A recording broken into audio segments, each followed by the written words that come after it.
Praise. Yeah, praise God. Good morning po, ang bawat isa. Amen. So, thank God, na-sustain niya tayo. Amen.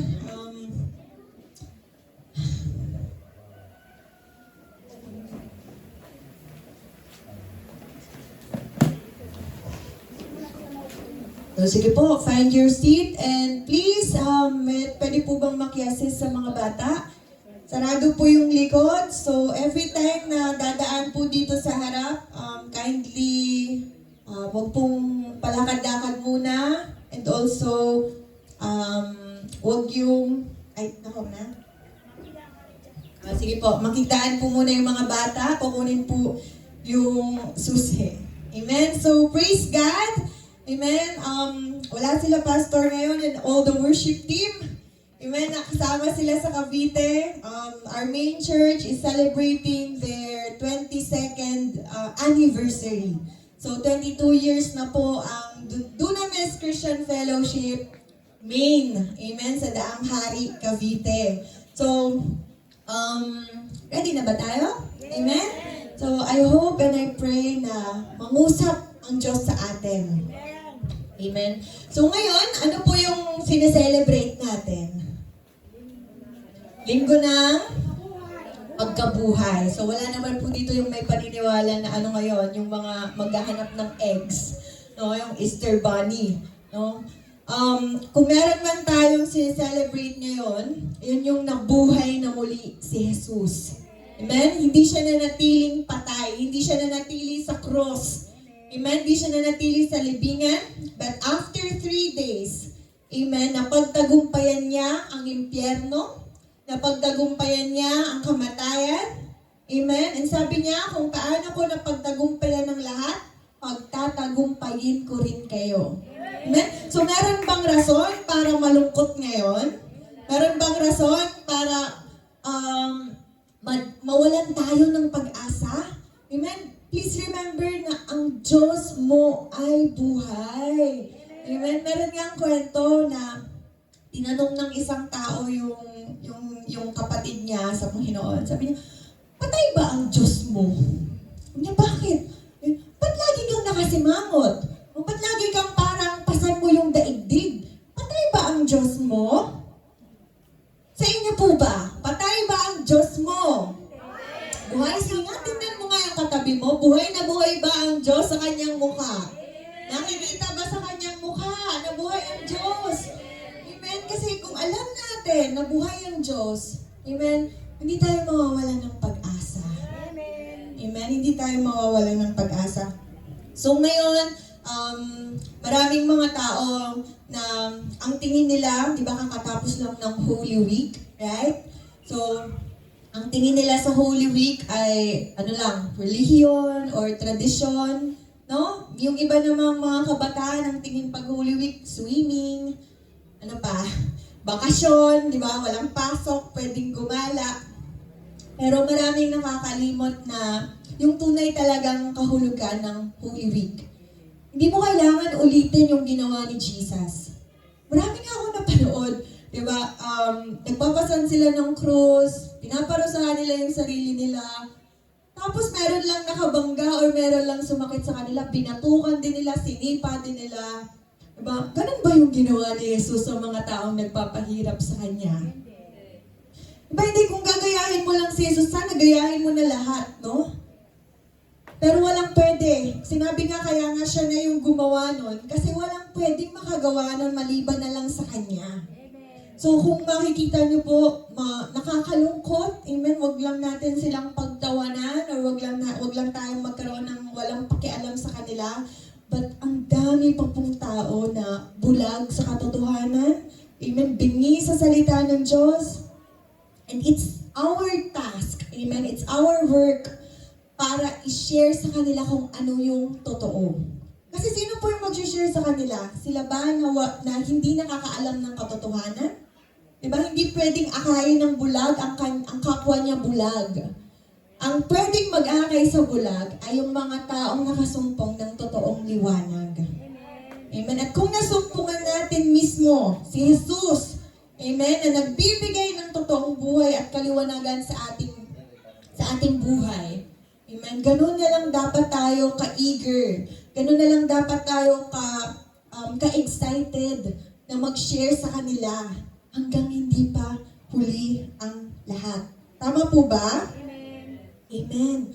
So, baka tayo, di ba, even in this church, even in our personal lives, baka tayo hanggang ngayon nabubuhay pa rin sa pagiging relihiyoso, no? Sa pagiging puro tradisyon na lang. Oo, nandito ka ng Sunday, amen, pero ang isip natin ay nandoon sa kabilang barangay or doon sa may dagat, nagsiswimming na yung isip niya. Or kaya meron kang naririnig pero wala ka nang napapakinggan. No? Ano pa?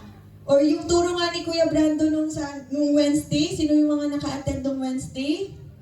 Diba? Sabi niya, yung si Judas, yung kilala ni Judas si Jesus, pero hindi niya pa lubusang kilala. Amen? Baka kilala lang natin si Jesus or si God, pero wala pa rin tayong personal na relasyon sa Kanya. Amen? Huwag nating panatilihin no, na maging nasa relihiyon tayo, kagaya ng mga pariseo. Akala natin, okay na yung nandito sa church. Okay yung nasa church ka. Pero importante yung relasyon mo sa Diyos 24/7. Ang Sunday ay 1 hour, 2 hours lang yan every week. E paano naman yung 24 hours, no, ng 6 days, ng 6 na araw, nasaan tayo? Amen? So may this be a reminder na si Jesus hindi siya nagstay sa libingan niya. Tayo din, huwag tayong magstay dun sa dating nating nakaugalian na. Tama po ba? Huwag tayong magstay sa relihiyon. Amen? Kundi kaya siya nabuhay, kasi gaya ng sinabi ko dati, kung hindi nabuhay si Jesus, wala tayong dapat na pag-usapan pa. Wala nang kwenta itong ginagawa natin kung hindi siya nabuhay. Pero dahil nabuhay siya, amen, kaya meron tayong kaligtasan. Meron tayong kapatawaran ngayon. Masaya ka ba doon? Amen? Na merong Jesus na nagbigay ng buhay sa atin para lang sa kaligtasan natin. Amen? So, I pray, no, na magkaroon tayo ng breakthrough. So, ang ating topic for today is about breakthrough. Pakisabi nga sa katabi mo, breakthrough. Breakthrough. So, breakthrough, okay, yan ang tema ng ating main church and all the other daughter churches ng Dunamis Christian Fellowship this year, 2025. Ano yung team natin last year? Sino yung nakakaalala? Ano yung ating tema? Inaalala pa ba kayo? Yun yung possessing the land. Naalala nyo ba? Possessing the land, hindi na.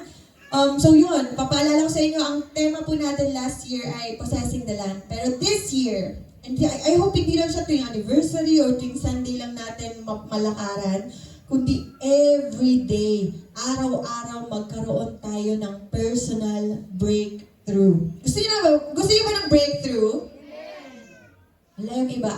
Gusto niyo ba ng breakthrough? Amen. Sa mga taong nagsabi ng amen, naniniwala ako na ngayon pa lang kumikilos ng Diyos sa buhay natin. Amen? Kasi it requires faith. It requires obedience for us to experience breakthrough. Ngayon, kung nagda-doubt ka, gusto ko ba ng breakthrough? O wait lang, ano ba kasi yung breakthrough? Baka mamaya kung ano-ano yun, di ba? Oo kami ng oo, hindi mo naman na-explain kung ano yung breakthrough. So sige, bago ko po ulitin yung tanong ko kung gusto natin ng breakthrough, this is the definition ng breakthrough. Okay? Breakthrough is an act or instance of removing or surpassing an obstruction or restriction. Okay? Imagine ninyo, okay, na merong isang ilog. Okay? Sa isang ilog, merong malaking pader sa gitna. Na-imagine niyo po ba? Okay. Ngayon, hindi ka pwedeng makatawid sa ilog hanggat hindi mo na-bypass yung pader. Okay? The moment that you have destroyed or binrake mo yung wall, okay, na humaharang or bumabara dun sa ilog na yon or dun sa kabilang dako na yon, that is a breakthrough. Okay? In simple words, parang may kailangan munang magiba na harang bago ka makadaan. There is something that needs to be broken before you can pass through. Okay? Breakthrough. Yan ang breakthrough. Breaking the barrier so that you can pass through. Sa Tagalog, ito po, sabi ni Google, ang Tagalog ng breakthrough ay pambihirang tagumpay. Mas naiintindihan po ba? Ay, sabihin mo nga, pambihirang tagumpay. Hindi lang siya basta tagumpay, kundi pambihira siya. Di ba pag sinabi pong pambihira, grabe yun. No? Higit pa yun sa kagagawa ng tao. Kundi yung pambihira, you cannot explain it.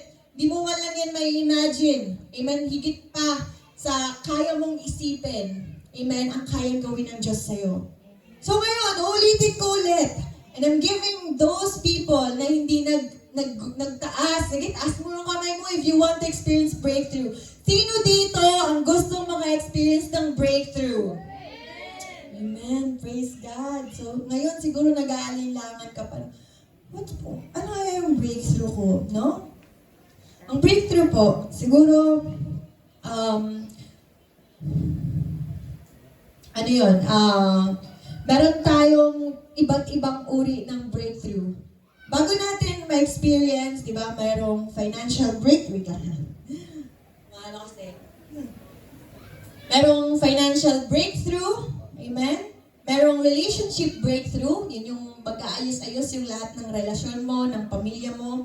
Merong ministry breakthrough, yung pinagpe-pray mo na matagal mo nang pinagpe-pray na, Lord, gamitin mo ako, gusto ko Panginoon ito sa ministeryong ito. Meron ding career breakthrough, amen? Kung meron ka ng matagal na hinahanap o hinaantay na trabaho. Meron ding spiritual breakthrough, yung ating personal na relasyon sa Diyos. Marami tayong mga bagay na pinananalangin, amen? Maaring hanggang ngayon, hindi mo pa siya nakuha, hindi pa siya napasayo, amen? But the moment that God has given you that breakthrough, amen? Yun na yung yun yung pambihirang napagtagumpayan mo na. Yung lagi kang walang pera, or lagi kang hirap, no? You can overcome financial breakthrough. Gusto niyo ng financial breakthrough? Na hindi na tayo mag-worry ng kung ano yung kakainin bukas, amen, mamaya, no? Pero before all of that to happen, bago pong mangyari ang lahat ng yun, kailangan muna ng personal breakthrough. Alam niyo po yung personal breakthrough? Yung mapagtagumpayan natin sa ating mga sarili. Diba? Ang pinakamahirap kalaban, sarili. Yung mga tao naniniwala na sa'yo, pero ikaw, diba, hanggat di ka naniniwala sa sarili mo, wala ka pa rin magagawa. Kung tingin mo lang sa sarili mo, maliit ka, ganyan ka lang, kahit ang dami mong potential, kahit ang dami ibigay na opportunity sa'yo ng Diyos at available around you, hindi mo magagawa yun. Kasi, di ba, nag-uumpisa ang lahat ng bagay sa ating sarili. Tama po ba? Meron akong, ano yung kwento, na mayroong isang bata, no? Ang pangarap niya is baguhin ang mundo. Change the world. Diba? Ang gandang pangarap yun, ang gandang vision yun. I want to be influential. I want to make an impact. Gusto ko magkaroon ng pagbabago ang buong Pilipinas. No? Pero, ang tanong, natitiklop mo ba mismo yung higaan mo? Nahugasan mo lang ba muna yung pinagkainan mo? Diba, bago ka lumabas ng komunidad mo, bago mo baguhin yung buong Pilipinas, yung buong mundo, umpisahan mo muna sa bahay nyo. Umpisahan mo muna sa sarili mong higaan. Ngayon, kung hanggang ngayon, hindi mo pa rin mapagtagumpayan yung higaan mo, amen? How much more yung buong Pilipinas? How much more yung ibang mga tao? Amen? So, if you want change, amen, change must start in ourselves. Sa ating sarili po magsisimula at magkakaroon lang ng mga ripple effect. Pag sinabing ripple effect, yung domino effect, di ba? Pag nabago na yung sarili mo, everything else will follow. Amen?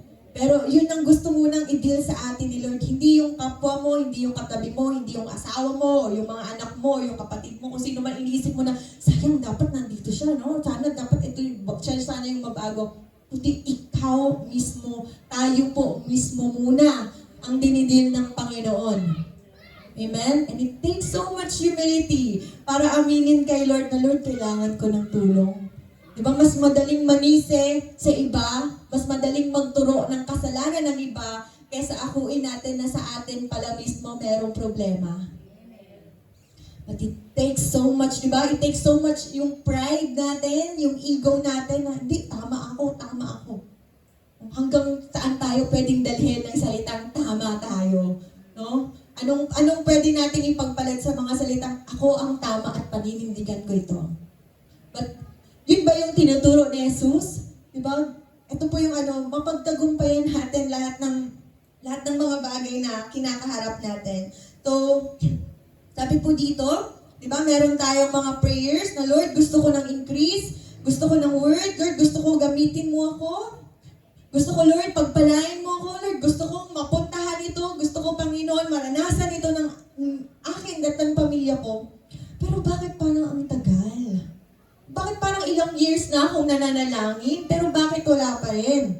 Diyan napapasok yung salitang, naglilingkod naman ako. Nagsiserve naman ako sa'yo. Nag-uma-attend naman ako every Sunday. Nagbibigay pa nga ako. Diba? Meron tayong mga ganong point na minsan nasusumbatan pa natin si Lord. Lagi pinapaalala ni Pastor, okay, na walang utang ang naloob ang Diyos sa atin. Amen? Every time na meron tayong ginagawa sa Kanya, it will not always be about the blessing, kundi kung sino siya sa ating mga buhay. Ngayon, kung hanggang ngayon, hindi pa rin natin makuha yung mga bagay na matagal na nating pinapanalangin, ibig sabihin merong nakabara. Right? Merong barrier. Or kaya ng isang rumaragas ang ilog, hindi maka-flow yung tubig kasi merong pader. And ano ang kailangan natin sa pader na yon? It must be broken. Kailangan munang merong masira. Amen? Bago umagos, bago dumaloy ang lahat. Kasi kung hanggang ngayon, pananatilihin nating matigas yung pader na yon, matigas yung ating mga puso, yung ating mga isipan sa salita ng Diyos, kahit gaano ka-waterfalls yung tubig na pinangako ng Panginoon, kahit gaano kapagpapala yung mga inihanda ng Panginoon sa atin, hanggat di natin napagtatagumpayan yun, hindi makakadalo yun sa ating mga puso, sa ating mga buhay. Tama ba? So ngayon, naniniwala ako and I pray, amen, na basagin kung ano man yung mga pader na yun sa ating mga buhay. Tayo mismo, basagin tayo ng Diyos so that we can be whole again. Amen? Diba ang isang bagay, hindi mo yung sirang bagay, diba? Sa Japanese culture, meron silang, hindi ko alam yung term nila, pero napapaganda yung anumang mga basag na bagay into much more beautiful kung ano man yung dati niyang anyo. At mas mahal na yung value nun. So same with us, right? So meron ngayong ituturo ang Diyos sa atin. So, ayan, patuloy nating alalahanan yung definition ng breakthrough, okay? Merong kailangang mabasag. Okay? So, sa buhay po natin, maraming, di ba sinabi ko may pader? Ang tatawagin natin sa pader na yan ay blockers. Sabi nga po, blockers. Okay? Yan yung mga blessing blockers or yung mga humahadlang. Amen? Maaaring alam na natin or hindi tayo aware, but I pray that God will give us God will give us yung openness. Amen? So, sabi po dito, okay, baka meron mga blockers sa ating mga buhay, harang or hadlang, kaya hanggang ngayon, hindi pa rin natin nararanasan ang breakthrough. Baka meron pa tayong kailangan i-deal sa Panginoon, baka meron pa tayong kailangan ihingi ng tawad, baka meron pa tayong kailangan baguhin, okay, at isuko sa Diyos. Tama po ba? Ang una pong blockers, okay, number 1, is hidden agenda. Okay? Pag sinabing hidden agenda or yung mga hidden motives, ito yung mga bagay na hindi mo pa naisisiwalat, okay? Or hindi mo pa naaamin or hindi mo pa isinusuko sa Diyos. Tama po ba? Ha? Merong mga bagay sa ating buhay, I know walang perfect, right? I know we have our own journey and process. But merong mga bagay sa ating buhay na tanging ikaw lang at ang Diyos ang nakakaalam. Maaring hindi alam ng iba, diba? Hindi natin alam. But only you and God, okay? Alam po natin na alam ng Diyos ang lahat ng bagay. Amen? Wala tayong pwedeng ilihim. Wala tayong pwedeng itago sa Diyos. Okay? Meron niyang phrase na alam niyo po yung phrase ng skeleton in the closet. Okay? Ano siya? Idiomatic expression siya na ibig sabihin, pag binuklat ba ang ating mga buhay, amen? Pag binuklat ba ang ating mga puso, anong makikita sa atin? Diba? Anong pwedeng makita sa atin? So, it can be a sin. It can be wrong motives. Okay? Yung meron tayong maling layunin. It can be unforgiveness. Ayan. Kung akala mo may blessing sa hindi pagpapatawad, that is a blessing blocker yan. Amen? Kaya hindi ka pinagpapala pa ng Panginoon kasi punong-puno ka pa ng galit. Punong-puno ka pa ng sama ng loob. Ano pa? Jealousy. No? Na tingin ka ng tingin sa kapwa mo. Amen? Diba? Lahat yan sinabi sa Bible na huwag mong pag-ibutan or huwag kang magnasa dun sa nangyayari sa kapwa mo. Diba minsan, Lord, bakit siya? Na-experience niya na yun. Lord, bakit siya? Ano niya na yun? Nakarating na siya dun sa breakthrough niya. Bakit ako hindi? Amen? May kailangan munang i-deal si Lord sa atin. Kasi alam nyo, pag hindi tayo handa, lagi kong paulit-ulit po itong sinasabi, even sa mga youth, na pag hindi ka handa sa isang bagay, amen, at minadali mo ang lahat, amen, baka pagdating mo doon sa pinapanalangin mo, baka hindi ka handa. Right? Baka yun pa yung maging rason para mas tumalikod ka sa Panginoon. Lord, pagyamanin mo ako. Lord, pagpalain mo ako. Pero deep inside pala, meron ka lang gustong patunayan sa kapitbahay mo. Ay, hindi, minamaliit kasi ako nila eh. Kaya Lord, pagyamanin mo ako para ipakita sa kanila, no, kung sino talaga yung inaapi nila. Ay Lord, bigyan mo ako ng sasakyan. Kasi yung kapitbahay ko may sasakyan na eh. Diba? Meron tayong mga wrong motives or hidden agenda. At hanggang meron tayo, amen, hanggang meron tayo, kahit yung mga kasalanan nating mga tinatago, there are unconfessed sins. Amen, yung mga kasalanan hindi mo inaamin or mga kasalanan na tinatago mo or di ba pag sinabi nating total surrender kay Lord, lagi nating sinusuko. But alam niyo po ba hanggang meron kang iniiwan, okay, na unconfessed sin or hindi mo pa inihingi ng tawad, okay, binibigyan mo ng pintuan ang demonyo sa buhay mo.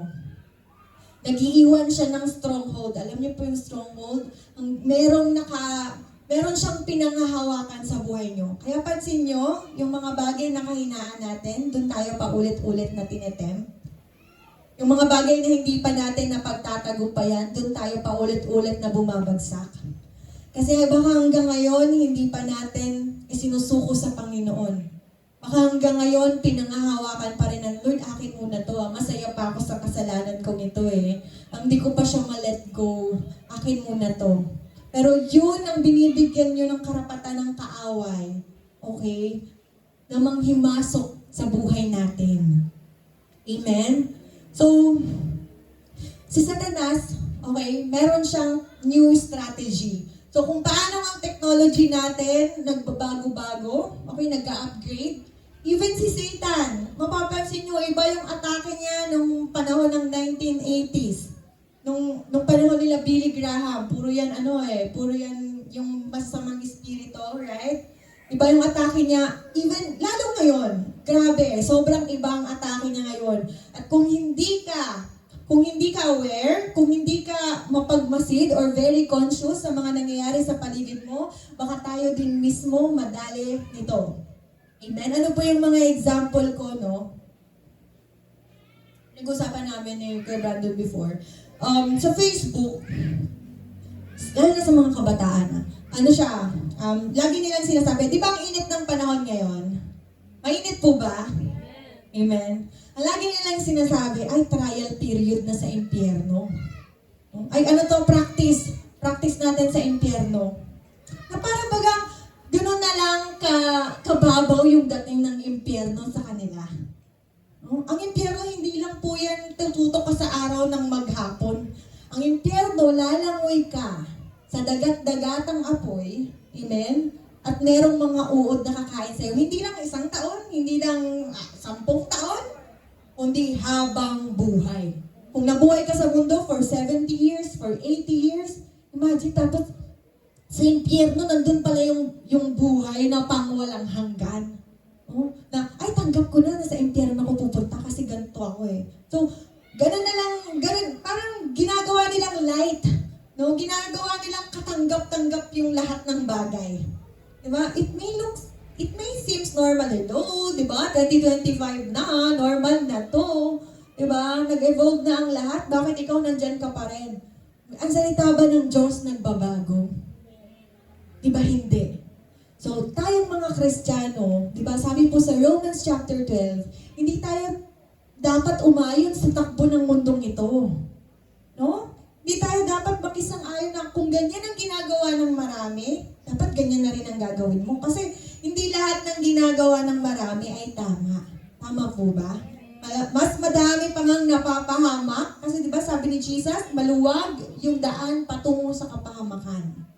Pero makipot, ibig sabihin, konti lang yung pumipili ng mga daan papunta sa katuwiran ng Diyos. Amen?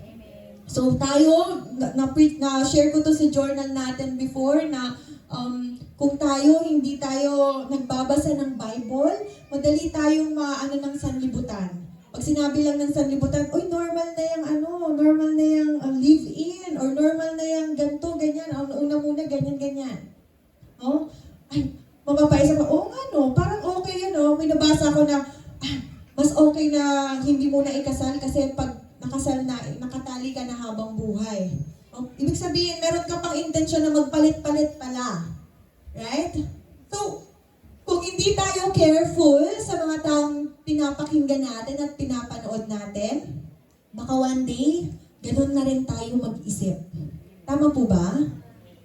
At hindi natin namamalayan na yun na pala yung mga humahadlang o yung mga blockers ng mga blessings sa ating buhay. Amen? So, meron akong mga ilan dito, amen, na alam ko hindi siya very appropriate or laging sinasabi sa church. But I really believe that it must need to be discussed. It must need to be tackled. Amen? You know, pornography? Okay? May naririnig ako or merong nagsasabi sa mundo na, ay, okay lang yan manood ng pornography. Okay lang manood ng porn kasi pag sa lalaki naman yan eh. Normal yan sa lalaki, right? Even sa babae, okay na yan sa babae. Ginagawa nga ng lalaki, di ba? Bakit hindi pwedeng gawin ng babae? Wala naman akong ginagawang masama, di ba? Kesa naman ganito, ganyan. But you know what? That pornography is a sin. Maaaring wala ka ngayon ginagawa. Pero the moment na pinapanood mo yan, diba? Anong po sabi ni Jesus sa Matthew 5:28? Tingnan mo lang na malaswa ang kapatid mong lalaki o babae. Nagkakasala na tayo ng pangangalunya. Di mo kailangan galawin yan para magkasala ka ng adultery. Kundi pag-isipan mo pa lang siya ng malaswa o ng masama, nagkakasala na tayo. Amen? So, akala natin, okay lang yan kasi wala naman kaming ginagawang masama. Pero you know what? Kung bakit ang daming rapist, ang daming bata pa lang ngayon, nang-rape na sila. Imagine, nakakalungkot, 17 years old, 16 years old, ginang-rape yung another 16 years old, 12 years old, 9 years old. Bakit? Kasi nagsimula po sa pagka-addict sa pornografiya. Merong pinagsisimulan ang lahat ng bagay. Ngayon, kung hanggang ngayon, di ba, na, ay, okay lang yan. Ano yung pinifeed natin sa ating mga puso't isipan? Okay, na pwede kang makagawa ng ikakasama mo at ng ikakasama ng kapwa mo in the future. Amen? So, ako, wala po sa akin kung magalit kayo sa akin or ano yun, but naniniwala ako na hindi siya masyadong nadidiscuss sa church, especially about sex, right? Pero naniniwala ko, it's about time. No, it's about time na madiscuss rin ito sa simbahan. Kesa naman mapakinggan niyo yung okay lang yan, okay lang manood niyan. Diba? At least hindi siya nangangaliwa. Diba? At least sa akin pa rin siya. Pero, diba, maraming nasisirang relasyon kasi, diba, meron ka ng ibang fina-fantasize. Kunwari, meron po kayong mga asawa, tapos nanonood ka niyan, babae or lalaki, wala akong pinapatamaan, lahat tayo, amen, babae or lalaki. Hindi ka na ngayon masaya sa asawa mo kasi meron ka ng fina-fantasize na iba.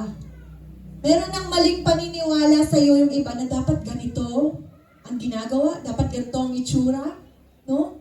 Kaya maraming nasisirang pamilya, especially sa relasyon ng mag-asawa, kasi meron silang ibang standard na pinapanood or binabasehan na hindi naman naaayon sa salita ng Diyos. Tama po ba?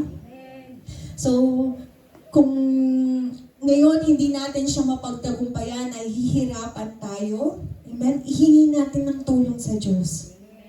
Amen? Walang imposible sa Kanya. Kahit for over 40 or 50 years mo na siyang ginagawa, God can change you kung hihilingin lang natin sa Panginoon. Tama po ba? And also sa mga kabataan, kung ano yung lagi nating pinapanood, sabi ni Solomon, no, sa Songs of Solomon, sabi niya, huwag mong gisingin yung natutulog mong yung natutulog mong pagdanasa. Ibig sabihin tayo pala yung merong karapatan na gumising, magbigay ng pahintulot, kung nood ka ng nood ng mga ganyang bagay, diba, ginigising mo lang yung mga bagay na hindi pa dapat gisingin sa'yo. Merong panahon para dyan. Sex is a beautiful act. Diba? It's a gift from God, especially in the context of marriage. Amen? Hindi siya masama, hindi siya pangit. Pero in the context of marriage, banal. Amen? Pero outside of marriage, amen, kaya maraming napapahamak, maraming nabobroken hearted, maraming parang binigay ko na lahat sa Kanya eh. Pero naniniwala ako, amen, that when we repent to God, God, kailangan ko ng tulong mo. God can give us a new beginning. Kahit gaano man kasama, amen, kahit gaano man tayo naging karumi, walang exemption, lahat tayo sa Panginoon, amen, kilala niya tayo. Kahit ako, wala akong pwedeng maitago sa Panginoon. Pero everyday, Lord, patawarin mo ako, di ba? I repent at tulungan niyo pong maalis ito sa akin. Sa kakalang pakikialaman ng Diyos. Kasi hanggat hindi po natin napagpapasahan sa ating mga buhay, amen, lagi kong paulit-ulit na sinasabi, hanggat hindi natin sinasabi, Lord, pakialaman mo po yung buhay ko, hindi ka pakikialaman ng Diyos. Hindi siya pakialaman ng Diyos. He is a personal and relational God. Amen? Na i-allow natin sa ating mga buhay. Ano pa? Alam niyo po ba, ito, yung gossiping. Amen? Pag sinabing gossiping, yung chismis or marites, right? Alam ko, very normal na yan, especially sa culture ng Philippines, di ba? Na yan na yung yan na talaga yung buhay natin, di ba? Pero lahat ng bagay na natututunan, pwede mo siyang, di ba? Pwede mo siyang aralin na hindi mo na ulit matutunan yun or hindi mo na i-unlearn, right?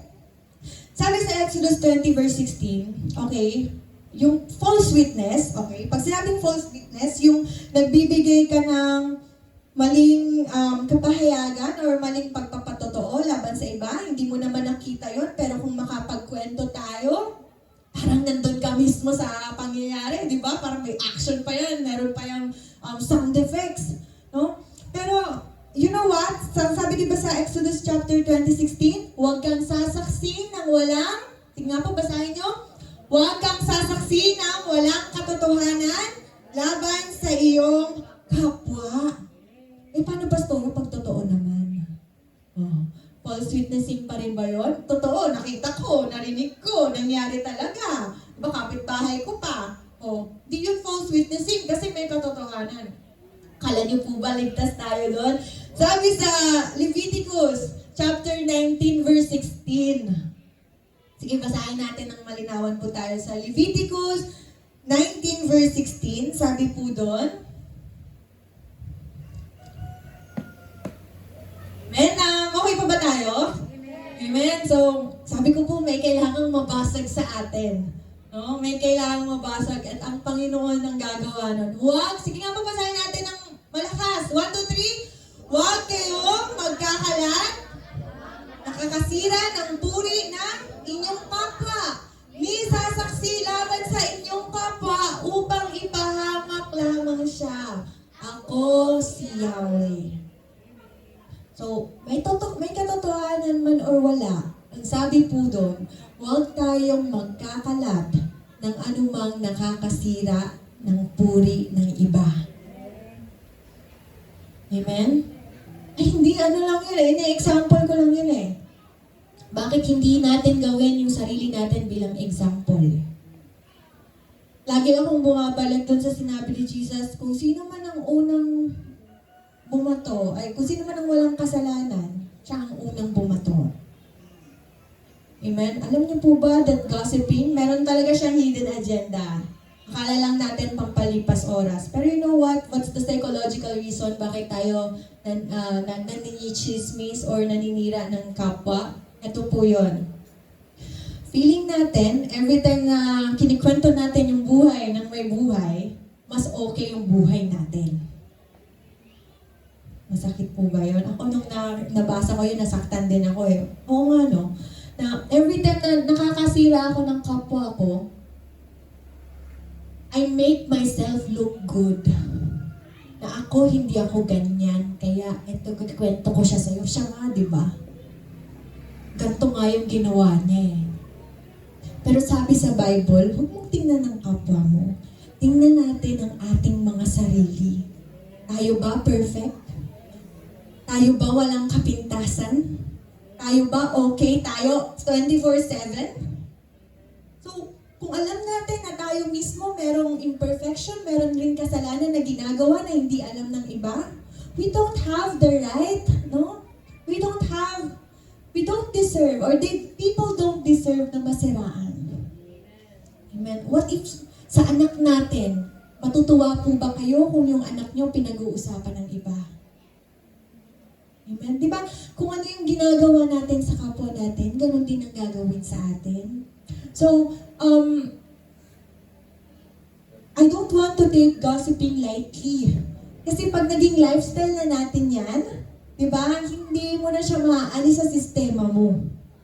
Dati ikaw yung nilalapitan ng chismis, di ba, and accept tayo, di ba, we're so proud na, ay, chismis na yung lumalapit sa akin. Ako, wala akong alam dyan, pero chismis yung lumalapit sa akin eh. Tapos ine-entertain mo din. Darating yung time na ikaw na mismo maghahanap ng chismis.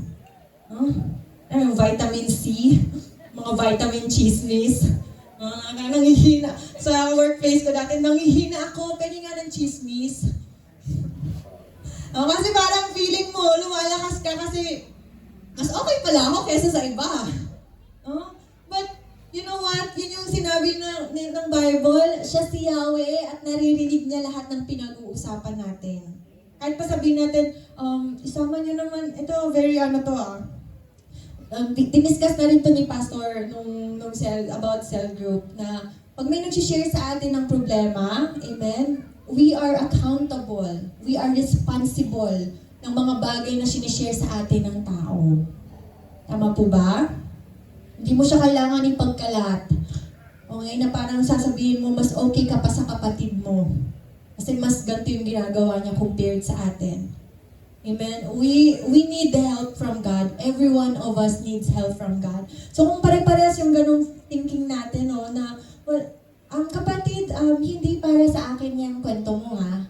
Kausapin mo yung dun ka sa taong nagkasala sa'yo, yun yung kausapin mo. Kasi ako wala akong maitutulong sa'yo. Baka sumama lang din yung loob ko dyan sa taong yan kahit wala siyang ginagawa sa akin. So, amen. Meron na tayong authority, no? Or kapatid, hayaan mo na. Ipag-pray mo na yan. Hindi yung, ano pa. Huh?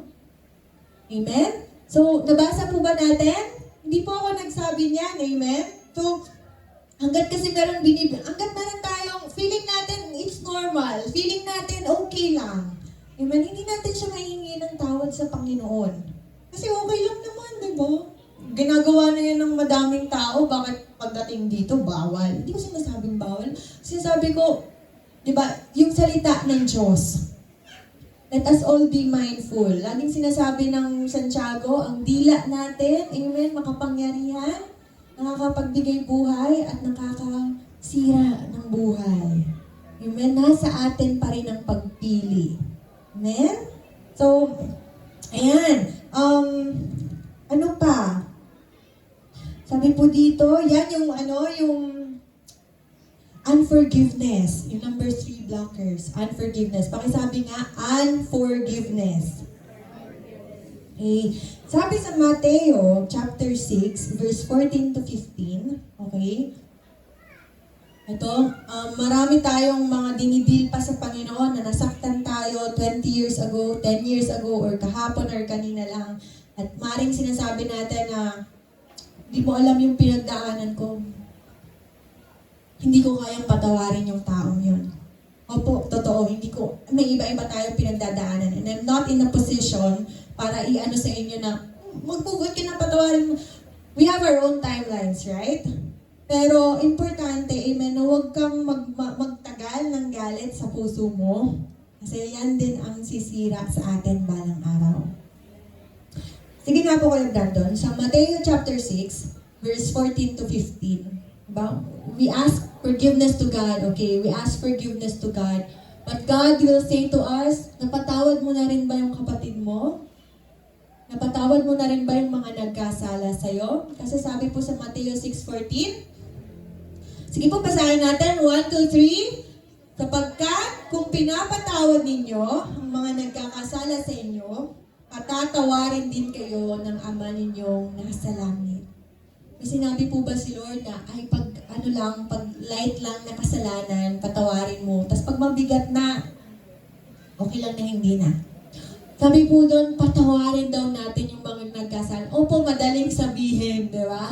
Madaling sabihin, pero ikaw kaya dito sa posisyon ko, ikaw kaya dito yung ginawa ng ganyan. Di ba? Para maintindihan mo rin ako. Si Jesus mismo naranasan niya. Naiintindihan ka ni Jesus. Tama? Hindi niya sinipa yung mga nagbabato sa kanya, hindi niya binatukan yung mga pumupukpok sa kanya. Anong ginawa ni Jesus? Ama, patawarin mo sila kapagkat hindi nila alam ang kanilang ginagawa. Natiniis ni Jesus para doon sa mga taong nanakit sa kanya kasi gusto din ni Jesus na maligtas sila. Right? So, kung alam natin, no, hindi ko po alam kung gaano kabigat yung mga nagawa sa atin ng mga tao na nakasakit sa atin. Pero ito po yung gusto kong panghawakan ninyo. Let God be your justice. Hayaan mong ipagtanggol ka ng Diyos. Hindi mo kailangan gumanti. Hindi mo kailangan iparamdam din sa kanila yung sakit na pinaramdam nila sa'yo. Diba? Ang kailangan mo, sabi sa Exodus chapter 14 ba yun? Yung, be still and know that I am God. Sabi sa Psalms, ilang beses sinabi, I will be your defender. I will be your protector. I am a God who is just. Pag sinabing just, amen, tapat siya, matuwid siya, diba? Wala siyang kinikilingan kung sa tama or sa mali. Tama po ba? Kung naniniwala tayo na ang Diyos ang ating justice, amen, papasaubayan natin sa Lord, ikaw na nga po ang bahala. At pinipili kong magpatawad. Kahit ang hirap patawarin, Panginoon, tulungan mo po ako. Again, ulit-ulit ko po itong sinasabi, kung nahihirapan tayong magpatawad, wala tayong ibang babalikan kundi tayo, ang ating mga sarili. What if, again, yung sinabi, hindi din tayo patatawarin ng Diyos. Pero di ba, God, kung kahit gaano kabigat, kahit gaano kalaki, kahit gaano paulit-ulit natin siyang sinasaktan at paulit-ulit tayong nagkakasala sa Kanya. Dumating ba yung point na nagsabi ang Diyos, ayoko na, paulit-ulit ka na lang, hindi na kita patatawarin. Diba? Sabi po, as long na lumalapit tayo sa Kanya ng merong kapakumbaba ang loob, diba? At humingi tayo ng tawad, in an instance, pinatawad ka na ng Diyos. Hindi mo na kailangan magpaitim ng tuhod para maglakad mula kalsada hanggang dito sa altar, or maglakad ng nakapaa sa katirikan ng araw, or saktan ng sarili mo para patawarin ka ng Diyos. Isang, Lord, patawarin niyo po ako, buong puso po ako nagpapakumbaba. In that instant, you have received forgiveness. Amen? So, tayo din, maging ganon din tayo, kabukas ng pagpapatawad sa iba. Kasi baka hindi lang din nila alam yung ginagawa nila. Gaya natin. Amen? Kasi yan po yung isa sa mga hadlang ng ating panalangin. Hanggat hindi mo sinusuko sa Panginoon, yung galit mo, yung sama ng loob mo, yung pagkapuot mo na yan, kahit sabihin ng uso mo na hindi pinatawad ko na yan, matagal pa, pero sa puso natin hanggang ngayon, nag-harbor pa rin yung galit, yung inis, diba? Wala tayong pwedeng itago sa Diyos, pero pwede kanyang tulungan. Amen? Tutulungan mo lang din ang sarili mo. Tama? Amen? Lord, ang hirap talaga eh. Masakit yung ginawa niya. Ikaw, Diyos, yung magiganti para sa akin. You know what? Mas masarap lumaban pag hinayaan natin ang Diyos ang lumaban para sa atin. It will be an effortless battle. Hindi mo kailangan magplano ng masasama laban sa iyong kapwa. God will serve His justice in His right time. Tama po ba? So, huwag tayong mabuhay sa galit at sama ng loob. Amen? Kasi yan ang dahilan kung bakit hanggang ngayon hindi pa rin tayo maka-breakthrough. Tama po ba? And yung last dun sa ating blockers ay sige, basahin ko muna to. Yung Awit chapter 66 verse 18. Ito po, bakit kailangan natin ihingi ng tawad sa Panginoon? Bakit kailangan natin magpatawad? Sabi sa Awit chapter 66 verse 18, basahin ko dito, kung sa kasalanan ako'y nagpapatuloy, di sana ako, ayan, sige basahin po natin, 1, 2, 3, kung sa kasalanan ako'y magpatuloy, di sana ako dininig ng ating Panginoon. Amen? So, baka meron pa tayong hindi isinusuko sa Diyos, kaya hanggang ngayon hindi pa rin sa atin ibinibigay ng Diyos. Lagi siyang exchange gift eh. Lord, ito binibigay ko sa'yo. And when your heart is ready, when His time is right, ibibigay niya yun sa'yo. Amen? At mas masarap, mas may enjoy mo ang pagpapala kung wala kang hinanakit at pag-iiganti dyan sa puso mo. Tama ba? Tama ba? Amen? So, and lastly, yung wrong motive. Sabi sa Santiago chapter 4 verse 3. Sige nga po, Santiago chapter 4 verse 3.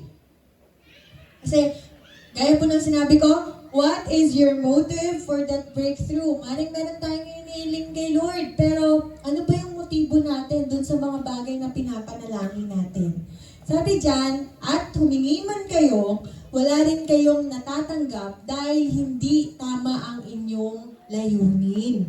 Humingi kayo upang mabigyan ang inyong kalayawan.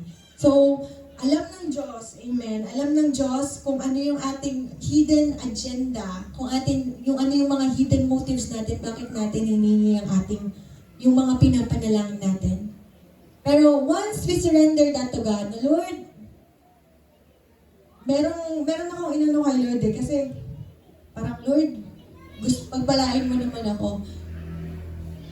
All this time, parang minamaliit na kami ng tao eh. All our childhood, ganito, ganyan.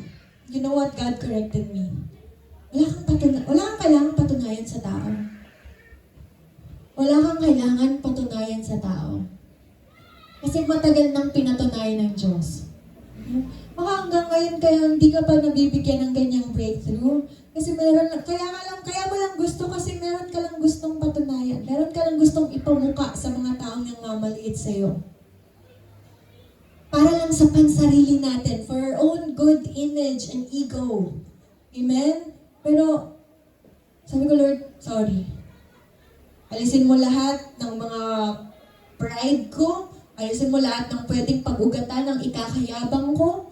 Alisin mo lahat ng pwede kong ipagmalaki sa mundong ito. Kasi gaya ni Pablo, wala naman talaga tayong may pagmamalaki, kundi ang ginawa lamang ni Kristo. Amen? Lahat ng bagay dito, yan, may phone ka, may bahay ka, may sakyan ka. Sa'yo yan dito sa lupa. Pero sa totoong buhay, sa langit or sa impyerno, hindi mo naman madadala yan. Amen? Ang tanging madadala lang natin, yung kaligtasan. Kung tinanggap ba natin si Jesus, or binaliwala natin siya. Amen? So, yan no, tinuturuan tayo ng Diyos na, if we want a breakthrough, dapat tama muna lahat sa umpisa. Kasi yung bagay na mali ang inumpisahan mo, mas mahirap na siya baguhin, di ba? Pag nandun ka na sa rurok ng katagumpayan. Kasi nandyan na yung pride natin, nandyan na yung yabang natin, no? Pero God is good, tama? Tinuturuan muna niya tayo bago tayo iparanas ng mga bagay na matagal na nating pinapanalangin. Tama po ba? So that you can be ready para maging handa ka na ma-receive kung ano man yung pinagpipray natin. So, sinasabi natin that we are living in faith. Amen? And yet, we are still living in sin. No? Diba? Naniniwala tayo sa Diyos, pero patuloy pa rin natin ginagawa yung mga bagay na ayaw niya. Di ba po contradicting yun? No? Mahal natin ang Diyos, pero sabi, di ba, galit ang Diyos sa kasalanan. Mahal niya tayong makasalanan. Amen? Hindi tayo perfecto. Lagi tayong magkakamali. Lagi tayong magkakasala. Pero yung pagkadepende natin sa Panginoon, Lord, hindi ko kayang magbago. Tulungan mo po ako. Ayoko na po sa kasalanan ito. Pagod na po ako sa kasalanan ito. Matagal na po akong pinahirapan ng kasalanan ito. Tulungan mo po akong malagpasan. And God will help you overcome that barrier. God will break that wall so that you can be able to pass through. Tama po ba? Amen. So, gusto ko rin pong ituro sa inyo yung prayer, pero it's a dangerous prayer. Kasi kung hindi ka ready, amen, yung prayer na, Lord, i-reveal mo po sa akin yung mga bagay na hindi ko pa nahihingi ng tawad sa'yo. Lord, ipakita mo po yung mga kasalanan ko, okay, na kailangan ko pa pong ihingi ng tawad sa'yo. And you know what? God will reveal it to you. Lord, search my heart. Yun yung laging panalangin ni David eh. Si David, a man after God's own heart, di ba? Malapit na malapit siya sa Diyos. Pero ang lagi niyang prayer, Lord, search my heart.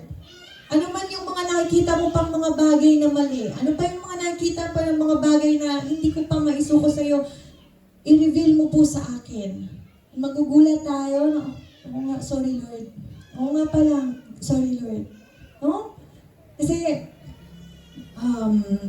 yun. Kailangan natin ng tulong ng banal na spirito. Kailangan natin ng tulong ng Diyos para tayo makapagbago. Hindi natin kayang baguhin ang ating mga sarili. Babalik at babalik ka lang sa paulit-ulit na cycle unless nalalapit ka sa Panginoon. Tama po ba? Kayo, tayo, ako, ikaw, ang tanging nakakaalam kung ano man yung mga breakthrough na kailangan nating mapagtagumpayan. Amen? At ang breakthrough, hindi ko yan pwedeng ibigay sa'yo na ganito yung gawin mo. Magsisimula yan sa sarili mong desisyon. Hindi mo mararanasan ng breakthrough na, nagsisimba naman si mama, baka ayun na yun. Or si papa o yung asawa ko. Nasa atin po. Personal po ang breakthrough. Personal po ang pagbabago. Amen? And lagi ko pong sinasabi, magsisimula ang pagbabago unang-una sa atin. Amen? So, sino dito yung gusto pang baguhin ng Diyos? Amen? Unto perfection. God is continuous changing us. Amen? Binabago mo ako araw-araw. Tama ba ito? Amen? Tama na yun? Binabago tayo ng Diyos araw-araw. Tama ba? At ang kanyang habag at biyaya ay bago sa araw-araw. every morning. Sorry, hindi talaga ako singer eh. Pagpasensya. Yung tagal ko nang give up yung pangarap ko maging singer. Pero, alam niyo yung kanta na ano? And it's new every morning, new every morning. Great is thy faithfulness, O Lord. Great is thy faithfulness. At sa bagong umaga,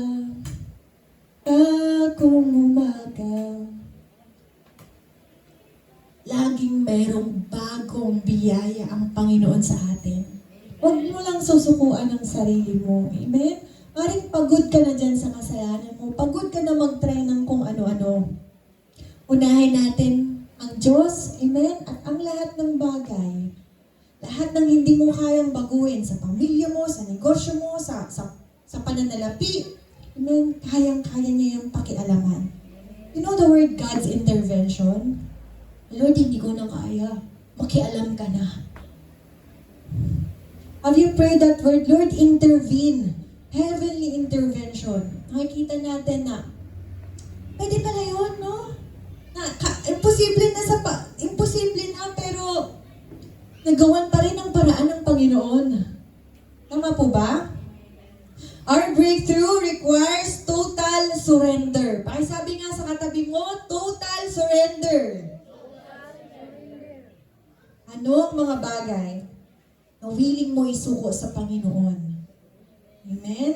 Tayo lang ang nakakaalam niyan. Kasi hanggang hindi mo siya, paulit-ulit, hanggang hindi mo siya inahayan, hindi ka niya pakikialaman. Pag sinabing total, yung all out, all or nothing, 100%. Lord, eto, taas kamay, 2 kamay, suko na ako sa iyo. Ikaw na po ang makialam. Amen? And, okay, babadaliin ko na lang to. And another thing na blocker ng ating mga buhay is yung dwelling in the past. Okay? Yung lagi kang nakatingin sa nakaraan mo. Whether maganda or pangit yung nakaraan mo, yun na lang lagi yung binabalik-balikan natin. No? Buti pa nung araw, ganito yung buhay namin. Buti pa nung araw, ganito yung mga kinakain namin or nararanasan namin. Or sana pala ganito na lang yung ginawa ko dati. Bakit ba ito yung naging desisyon ko dati? Hanggat lagi tayong paulit-ulit na nakatingin sa kahapon, hindi natin makikita kung ano yung ginagawa ng Diyos natin ngayon. Naniniwala ka ba na mayroong ginagawa ang Diyos sa buhay mo ngayon? Amen? Kung lagi tayo nakalingon sa kahapon, hindi mo ma-appreciate yung mga bagay na ibinigay sa'yo ng Diyos ngayon. Do you believe that your life today is just your prayer 5 years ago? 10 years ago? Lord, sana makatrabaho ka ng ganito and then lumipas yung mga tao, di ba? Yung prayer mo lang dati, nararanasan mo na ngayon. Yung prayer mo lang dati, yan na yung buhay nyo ngayon. Pero dahil lagi tayo naka-throwback, or nakatingin ka sa iba, you will never appreciate kung ano yung ginagawa ng Panginoon. Walang iba-ibang kwento natin, iba-ibang pinagdadaanan natin. At mayroong iba't ibang plano ang Diyos sa buhay natin. Pero I believe that God's plan is always the best plan. Amen? Walang sayang na plano sa Diyos, walang sayang na kwento sa Diyos. Lahat ng bagay, lahat ng kwento, merong kwenta sa Kanya. Nasasayang lang, alam niyo kung bakit? Nasasayang yung araw ngayon na hindi natin napagpapasalamat yung mga bagay na natatamasa natin ngayon. Kasi look back tayo ng look back sa kahapon. No? Ano yung sabi sa Isaiah? Sige pa, i-remind po tayo ng salita ng Diyos. Isaiah chapter 43 verse 18 to 19. Lapit na po ako matapos, don't worry. Isaiah 43 verse 18 to 19. Basahin natin. Alam ko, very familiar ng verse na to. Lagi nga natin itong ginagamit every New Year, no? Pero, hindi lang siya every New Year. Actually, every day siya. Kasi ang buhay, di ba? It must lived every day. Present. Tama? Sige, basahin natin malakas. 1, 2, 3. Ito ang sabi niya, Ilibing mo na sa limot at huwag nang aalalahanin pa ang mga nangyari noong unang panahon. Yung mga nangyari sa'yo dati, nakaraan mo na yan. Wala ka nang magagawa dyan. Kahit umiyak ka, Lord, Lord, ibalik mo ako sa kahapon. Lord, sana ibalik mo, panaginip lang to lahat. No? Kahit gaano tayo umiyak sa Panginoon, ibalik tayo sa kahapon. Kahit, I'm not sure kung magkakaroon talaga ng time machine, but hindi talaga yun eh. Kasi na-contradict mo na yung timeline ni God eh. Pwede ka pa palang bumalik sa kahapon. Yan yung wish ng humanity, magkaroon ng time machine. No? Para matama yung kahapon, para mas ma-enjoy yung kahapon. Pero ano yung ginagawa ng Diyos ngayon? Nakikita ba natin? Or worry ka ng worry sa future? Ano yung ginagawa ng Diyos ngayon? Nakikita mo ba? Sa pamilya mo? Sa buhay mo? Diba, prayer ko lang dati, Lord, makapagtapos kami ng pag-aaral. No? In a few months, amen. Dahil sa biyaya. Walang trabaho yung parents ko, pero dahil sa biyaya, amen. So, ano pa yung wino-worry mo? Ano pa yung nire-regret? O mga what-ifs natin? Wala na tayong magagawa doon. Let go mo na yun. Amen? At mabuhay tayo sa Lord. Meron kang, ito yung verse 19, Kuya Brandon, verse 19. Sabi dito sa verse 19, sige, 1, 2, 3, basahin mo ng malakas yung magigising yung katabi mo. 1, 2, 3, masdan mo, ako ay gagawa ng isang bagong bagay. Bago! Laging merong bago sa Panginoon. Ito'y nagaganap na. Nangyayari na daw. Hindi mo pa ba nakikita? Sabihin mo nga sa katabi mo, hindi mo pa ba nakikita? O nakikita mo na ang ginagawa ng Diyos sa buhay mo? Gagawa ko ng 100 sa gitna ng desyerto at magkakaroon ng ilog sa lugar na ito. You know what that words imply? Lahat ng imposible, kayang gawing posible ng Panginoon. Amen? Nagaganap na, meron ng ginagawa ang Diyos. Amen? Kaya sabi niya, masdan mo, tingnan mo. Amen? Huwag ka nang lumingon, huwag ka nang kanta ng kung maibabalik ko lang. Alam niyo yung kanta na yun? O kaya yung sa isang larawang kupas. Lagi ka na lang, sana ganito. Hindi, masdan mo, tingnan mo kung ano yung ginagawa ng Panginoon sa buhay natin.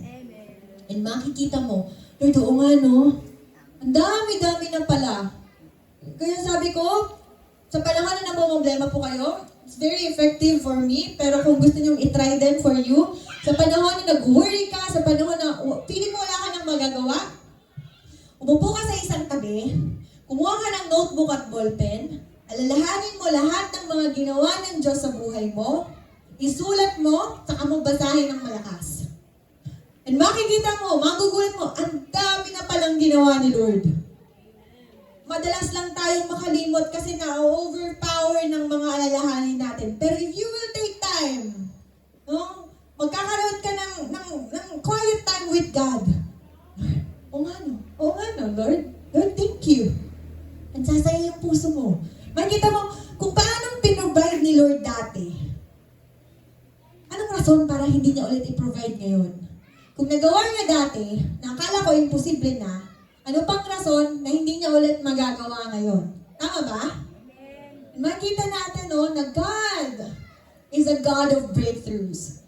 God is a God of impossible. God is a God of miracles. God will make highways in the desert. Ang sabi doon, gagawa siya ng daan. Walang daanan sa desyerto, pero kaya niyang gumawa ng daanan sa lugar na wala ka ng daraanan.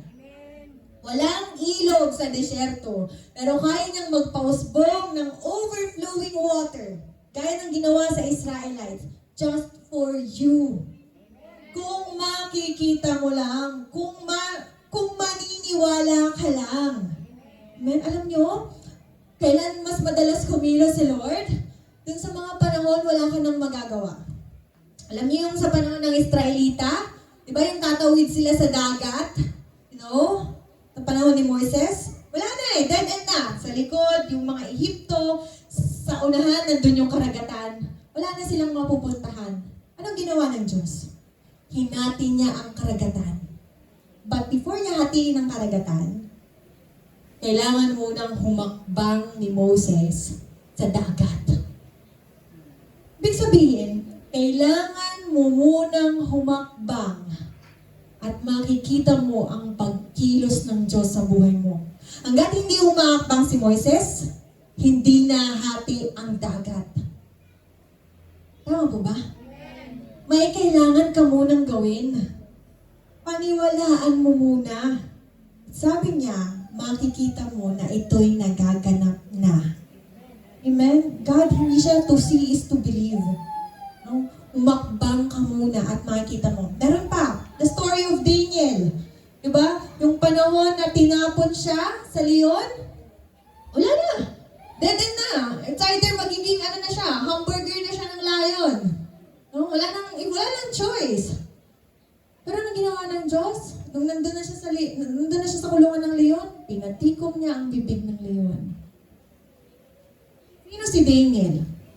Sino si Moises? Sino si Shadrach, Meshach at Abednego? Sino sila Pablo at Silas na nakawala sa bilangguan? Hindi sa pamagitan ng tabak, no? Kundi sa pamagitan ng praise and worship, nakalag yung mga tanikala, yung mga kandado sa buhay nila. Sino sila at sino ka? Di ba pare-parehas lang tayong tao? Pero you know what made them different? Yung pananampalataya nila sa Diyos. Hindi konting problema lang, Lord, ayoko na. Suko na ako. Di ba? Kung kailan naman naglilingkod, nagpe-pray ako 3 times a day. Hindi ganun sinabi ni Daniel. Tapos ipapakain lang ako sa leon. Ayoko na, Lord. Nanindigan sila kasi alam nila na tutulungan sila ng Diyos. Amen? Tama ba? God is asking, amen, lakihan natin yung pananampalataya natin sa Kanya. Amen? Tama na yung nakatingin ka na lang sa, tama naman, kung tumingin ka sa reality, but God is greater than your reality. Marami nang pinatunayan ng Diyos. Tama po ba? Ano lang yung kailangan natin gawin? Manindigan, manampalataya, maniwala, amen, magsisi sa ating mga kasalanan. Lord, magkaroon tayo ng desire na, Lord, anong prayer natin? Makialam ka sa buhay ko. Hindi nga sabihin mo, Lord, makialam ka sa buhay ko. Hindi mo sasabihin yan kung hanggang ngayon, meron kang bagay na ayaw mong ipakialam sa Diyos. The moment that you have prayed na, Lord, pakialaman mo yung buhay ko, pakikialaman ka ng Diyos. Hindi para sa ikasisira mo, kundi para sa ikagaganda ng buhay natin. Anong ikinakatakot nating bitawan? Okay? Kung alam natin na merong magandang gustong ipalit ang Diyos dyan sa bagay na hawak-hawak mo ngayon. Amen? So what we must do to receive breakthrough? Gusto pa ba? Amen? Mahaba na ba? Konti na lang. Nandito na ako sa last part. Kung yung mga una, yun yung blocker ng ating breakthrough, ito naman, yung meron kang kailangan gawin. Tingnan, sabihin mo sa katabi mo, meron kang kailangan gawin. Meron kang kailangan gawin. Handa na ba? Una, yung napag-aralan natin is break free from your old ways. Okay? Yung mga dating nakasanayan mo na, yung mga dating naging kultura mo na, naging parang normal na sa'yo, na alam natin na hindi naman yun ang gusto ng Lord sa buhay natin. Amen? We need to break free. I-let go mo na yan. Isuko mo na yan sa Panginoon. Amen? Kasi alam nyo, okay, na sino dito gusto ng ibang resulta? Yung mas magandang resulta. Diba lahat tayo? Pero you know what? Before magkaroon ng magandang resulta, meron ka munang kailangan baguhin sa sistema. Kasi same system will produce same result. Ngayon, kung hindi mo gusto yung sitwasyon sa buhay mo ngayon, kung meron kang pinapanalangin, Lord, baguhin mo po yung sitwasyon ko ngayon, you need to change your system. Same result, same system, same result. Different system, different result. No? Ano yung sistema natin ngayon? Mas madalas ka ba na magbabad sa cellphone? Mas madalas ka ba magbabad sa mga chismis sa balita sa Facebook? Mas madalas ka bang nakikinig ng mga negatibong salita? No? Our lives is a product of our habits. Lagi ko pang pina-i-instill sa inyo that God wants us to have godly and disciplined habits. Amen? Kung yung mga dating mga nakaugalian na natin, nag-produce ng mga hindi magagandang resulta sa ating buhay, gusto ng Diyos na tulungan kang baguhin kung ano yung mga nakasanayan mo nang gawin. Kung dati hindi ka nagbabasa ng Bible, gusto mo ng different result? Ay, ayaw niyo naman ng different result. Kanina malakas pa eh. Pag nagbabasa na ng Bible, humina na. Gusto mo ng different result? Change your system. Kung dati di ka nagbabasa ng Bible, magbabasa ka na ng Bible ngayon. Amen. Alam niyo kung bakit? For example, boss niyo po ako. No? Boss mo ako. And sabi ko, bibigyan kita ng 100,000 bilang iyong monthly salary. Buwan-buwan, meron ka 100,000. Gusto niyo po ba yun o hindi? Yung iba ayaw niyo? Kulang ba yun? Gustong-gusto. Sino naman ayaw ng 6-digit monthly salary, no?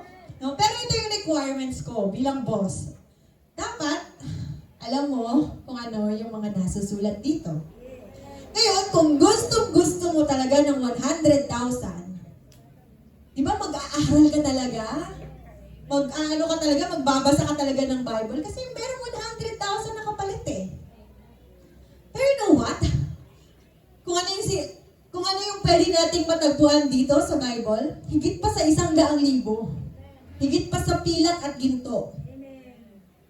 Sabi sa Joshua 1:8, di ba? Gusto mong guminhawa ang buhay mo? Di ba pray tayo ng pray, Lord, make me successful. Lord, i-promote mo ako. Lord, pagpalain mo ako.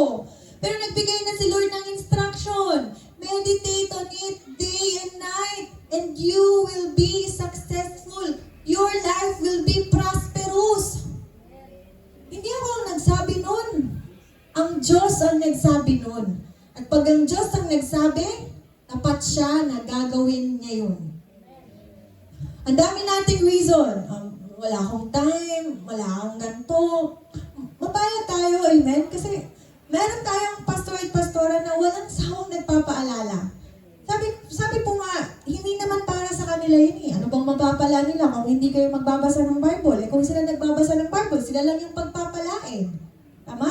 Pero gusto nila, gusto ng Diyos na tayo din mismo maka-experience noon. Hanggang hindi natin na may breakthrough yung pagbabasa ng Bible, amen? Hindi mo masusumpungan yung prosperous and successful life. Gusto mong maging successful? Sino gusto maging successful? Sinong gustong umunlad? Sinong gustong guminhawa ang buhay? Nasa Biblia po. Hindi tao ang nagsabi, ang Diyos ang nagsabi. Nakakatamad, pero may time tayo magbasa ng mga chismis sa Facebook. Wala tayong oras, pero marami tayong nasasayang na panahon. Wala tayong gana, pero may gana tayo sa ibang mga bagay. Kung same excuses, same result. Pero if you go out of your comfort zone, hindi madaling maglaan ng 15 minuto lang po. Walang 5 minuto ang 1 chapter a day. 1 chapter a day. Walang 15 minutes yon, pero you can watch K-drama, you can watch animes, you can watch movies for ilang hours? 6 hours? 8 hours? Kaya mo maglaro ng Valorant? Ano ba mga laro? Mga Dota? ML? No, kaya mo maglaro na kahit abutin ka ng magdamag, pero yung 15 minutes of reading God's Word every single day, hirap na hirap tayong gawin. That's your comfort zone. That's our comfort zone. Yung kung kailan lang gusto, kung kailan lang available. Amen? Pero if you want to build a habit, lagi ko po itong sinasabi, it takes 21 days to build the habits. Alam niyo po yung habit? Pag yung isang bagay, ginawa mo ng consistently, ng paulit-ulit for 21 days, hindi ka namintis, hindi ka nag-stop, that task will be your habit. And pag pinagpatuloy mo na yan, that will be your lifestyle. Yung hindi ka na talaga mapapakali hanggat hindi mo nabubuksan yung Bible mo. Alam niyo yung cellphone, naging lifestyle. Naging ano na nga natin yan, muscle memory. Diba? Hindi ka mapakali pag wala kang pinipindot. Or hindi ka parang kulang yung araw mo pag di ka nakakakita ng cellphone. Or ng Facebook. Tama po ba? Diba? But if we make this, no, as our godly and spiritual habit, believe me, higit pa yan ang kayang gawin ng Diyos sa buhay mo. Amen. Sabi ng Diyos, sabi ni Jesus, manatili ka sa akin at mananatili ako sa iyo, magbubunga ka. Amen. Amen. Kung nananatili ang aking mga salita sa iyo, hindi lang tuwing Sunday, okay na yung Sunday, nagbabasa kami sa TV for 2 hours, okay na yun. Antong blessing lang din yung kayang ibigay ng Diyos sa iyo. Pero kung nakababad ka sa salita ng Diyos, amen, sabi niya, you will bear fruit. At sabi ni Jesus, if you remain in me, kung ikaw ay mananatili sa akin, hingin mo kung ano man ang gusto mo at ito'y pagkakaloob ko sa iyo. Amen. Pero hindi lang siya dun sa hingin mo eh. Merong previous verse, manatili kayo sa akin at manatili ang aking mga salita sa inyo. Saka ka humingi. Diba? We ask God for blessing, Lord. Bakit blessing? Pero ano ang kaya mong gawin para sa Diyos? Utos tayo ng utos sa Diyos. Lord, gawin mo to, gawin mo yan. Pero ano ang kaya nating gawin sa Diyos? Tama? Amen. Madaling humingi. Pero God, amen, andito po ang susi. Andito ang sikreto. Wala kaming bonus or quota kay Lord pag lahat kayo napabasa namin ng Bible. Wala po kaming komisyon. No? Na kaya namin, paulit-ulit na lang sila pastorang, paulit-ulit na lang yan ng Bible. Diba? Ayoko nga. No? Nasa atin. No? Lahat ba dito marunong magbasa? Amen? Kung merong hindi marunong, merong audio Bible. Well, alam niyo, meron na ding Braille system na Bible. Yung para sa mga bulag. Yung Braille. Yung dot-dot lang. No? Wala na po. Nasa atin na lang yung rason. Hindi ka mauubusan ng rason. Pero ito po yung challenge. Gusto mong mapalitan yung mga habits mo? Huwag mong alisin. Palitan mo. Kung nakakapag-spend tayo ng ilang oras sa phone natin, palitan mo ng ilang minuto muna ng pagbabasa ng Bible. Umpisahan mo sa 1 chapter. At huwag kang i-stop lang ha. Kasi pag i-stop mo yan, break na naman. For example, nasa 19 days ka na. Tapos mag-stop ka na naman. Mas mahirap na ulit bumalik nun. But do it consistently. Na parang espiritong pagkain po natin ito spiritual. Kung tayong mga katawan natin, di natin napapabayaan sa pagkain. How much more ang spiritual natin? Makikita mo, di ba? Sabi ng Awit 37 verse 4, sa Diyos mo hanapin ang pangarap mo. Sa Diyos mo hanapin ang kaligayahan mo at ang pangarap mo ay iyong masusumpungan. Tingnan natin yung mga taong inuna nila ang Diyos sa kanilang mga buhay. Binigo ba sila ng Diyos? Pinabayaan ba sila ng Diyos? Pangako niya na po. Pag sinabing principle, ano na siya eh, proven na siya. No? Naunahin natin ang Diyos at ang lahat ng bagay ay kanyang ibibigay sa iyo. Tama po ba? So ngayon, meron pa tayong pagkakataon, malinaw pa yung mga mata natin. Kasi baka sabihin nyo, pag tumanda na, malabo na yung mata ko, hindi na ako makabasa. Ano yung ginawa natin nung mga malinaw pa yung mga mata natin? Tama? So, andito na po, binigay na po ng Diyos ang susi. Nasa atin na lang kung gagawin natin. Pagtatagumpayan natin yung lahat ng katamaran, lahat ng dahilan natin sa pagbabasa ng salita ng Diyos, sa pananalangin. Amen? You know that prayer is very important if you want breakthrough. Do we have a quiet time with God? Amen? Nakikipag-usap pa rin ba tayo sa Diyos? Or amen. Lord, tapos kinaumaga. Amen. Amen. Kung seryoso tayo dun sa mga bagay na inihiling natin sa Diyos, seryoso din po ang Diyos sa atin. Amen. Tinitingnan niya kung gaano mo kayang panindigan yung panalangin.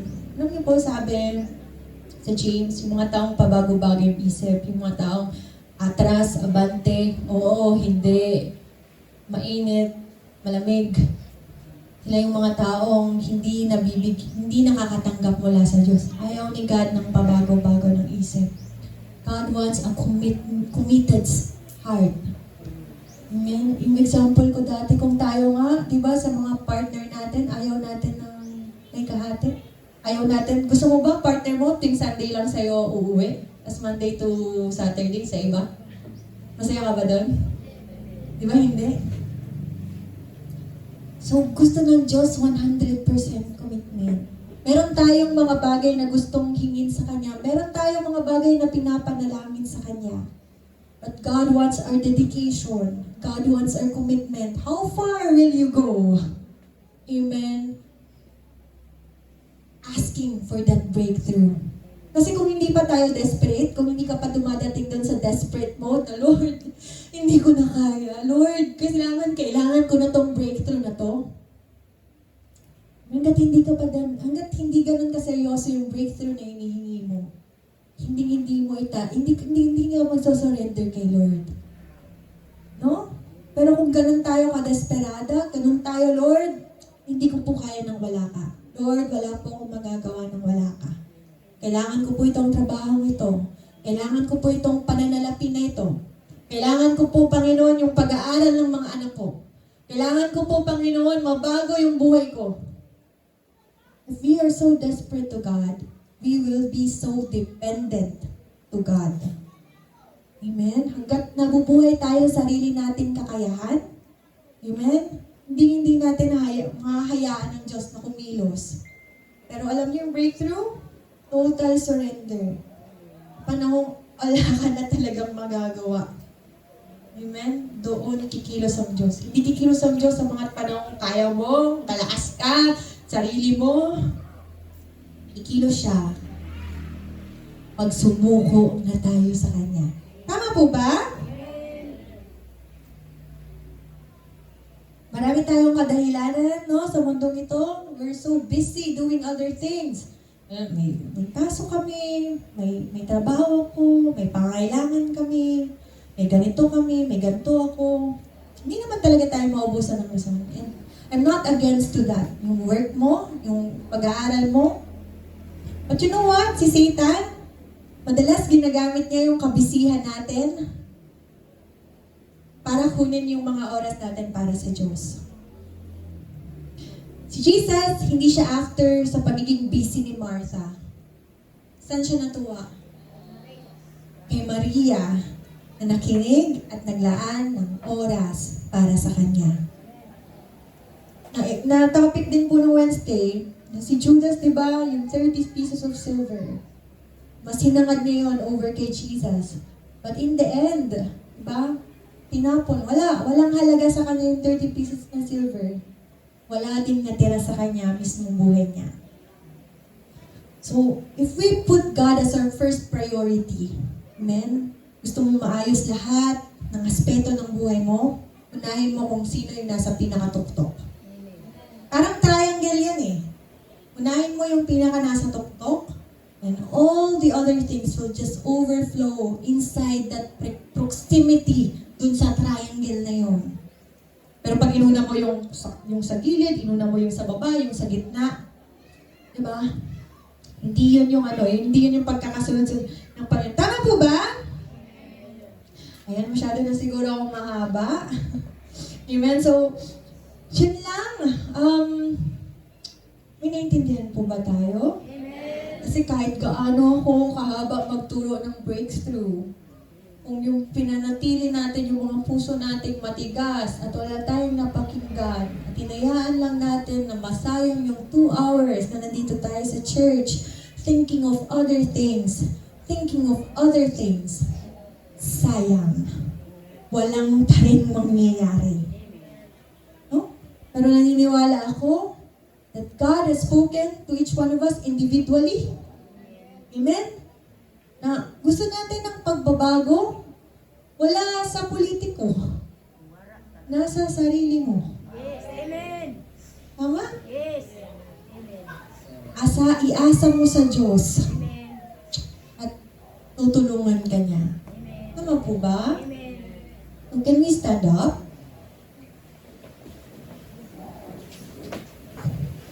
Alam kong, siguro narinig niyo na yan. Pero, ito po yung word natin, ito po yung theme natin this year eh. Breakthrough. Dadating na si Lord, or malapit na dumating si Lord. Amen. Huwag mong hayaan na masayang lahat ng bagay na ginagawa natin sa Kanya. Kasi malapit ka na sa finish line, doon ka pa tumigil. Malapit mo nang makuha, doon ka pa nagduda. Malapit nang ibigay sa'yo, doon ka pa bumigay. No? Only God can know that specific timeline. Pero, sabi ni God, di ba, at the right time, He will make it happen. Huwag kang mapagod, huwag kang sumuko, huwag kang mapanghinaan ng loob. Anong sabi? Break that wall. Break that barrier. Ngayon, di po ako mananalangin sa inyo. Ikaw ang personal na makipag-usap sa Diyos. Di ko alam kung ano man yung mga blockers na nasa puso natin. Di ko alam kung meron ka pa diyang hindi pagpapatawad, meron ka pa diyang galit, meron ka pa diyang sama ng loob laban sa iyong kapwa. Di ko alam kung meron pa tayong mga kasalanan na hindi pa natin naihingi ng tawad sa Panginoon. Only you can ask God for that breakthrough. Hindi yan pwedeng ibigay sa'yo ng katabi mo. Kaya only you can talk to God. Hanggang di ka nakikipag-usap kay Lord, pananatiliin mong matigas yung puso mo, hindi ang Diyos ang nawalan. Hindi ang Diyos ang nalugi. Hindi tayo ang kailangan ng Diyos. Siya ang kailangan natin. So wala talaga tayong pwedeng maipagmalaki sa Kanya. Now I want you to take this moment to ask God for that breakthrough. Lord, kung ano man yung mga hinihingi namin, bigyan mo rin kami ng pananampalataya na panghawakan at paniwalaan lahat ng mga salita na ibinigay mo sa amin. Huwag mong hayaan na mapuno kami ng takot, mapuno kami ng pangamba. Hindi namin makita kung ano yung ginagawa mo, kundi open my eyes to see what you are doing in my life. Be